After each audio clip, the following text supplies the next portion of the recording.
بسم اللہ الرحمن الرحیم۔ اللہ کے نام تو شروع جو بہتے مہربان گھنائے رحم کرنے والا۔ السلام علیکم ورحمۃ اللہ وبرکاتہ۔ پرامن راہیں ہریانوی یوٹیوب چینل کے ساتھ آپ کا بھائی علی حسن میر۔ ابو ہریرہ رضی اللہ تعالیٰ عنہ بیان کریں، ایک دیہاتی نبی صلی اللہ علیہ وسلم کی خدمت میں حاضر ہویا۔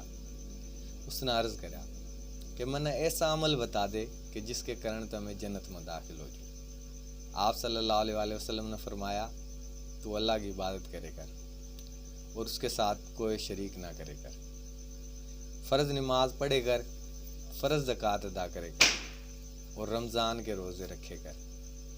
اس نے کہا، اس ذات کی قسم جس کے ہاتھ میں میری جان ہے، میں اس میں کوئی کمی بیشی نہیں کروں گا۔